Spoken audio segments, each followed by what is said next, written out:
কিন্তু এফআইস বলুন, ডিআইস বলুন, মিউচুয়াল ফান্ড হাউস বলুন, যারা বড় মাছ, বিগ ফিস যারা, তারা এই ধরনের গ্যাপকে কিন্তু ক্রিয়েট করেছে। তাহলে এই গ্যাপটা দেখে আপনি কিন্তু ইজিলি পারফেক্ট একটা এন্ট্রি কিন্তু দেখতে পারবেন ছোট স্টপ লসের সাথে।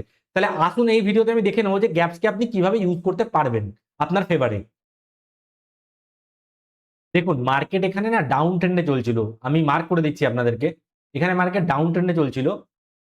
এইবারে এইখানে আপনি দেখবেন একটা গ্যাপ তৈরি হয়েছে, এটা মানে যে ডাউন ট্রেন্ডটা যখন ব্রেক হয়েছে, ব্রেক অ্যাওয়ে গ্যাপের সাথে হয়েছে, এটাকে বলা হয় ব্রেক অ্যাওয়ে গ্যাপ। আমি মার্ক করে দিচ্ছি আপনাদেরকে, এই দেখুন যখনই একটা জিনিস মাথায় রাখবেন, যখনই গ্যাপ আসবে না, যখনই মার্ক করবেন গ্যাপ, সবসময় বডি টু বডি মার্ক করতে হয়।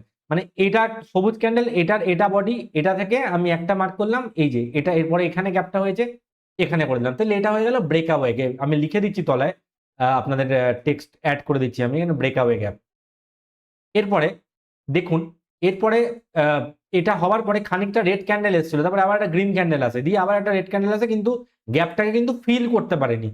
এইবারে আর একটা গ্যাপ এসছে দেখুন, এই যে এই জায়গাটাতে, আমি এটাকেও মার্ক করে দিচ্ছি আপনাদেরকে, এই যে মাঝখানে এই যে গ্যাপটা আসছে, এটাকে আমরা কি বলবো? এটাকে আমরা বলবো রান অ্যাওয়ে গ্যাপ।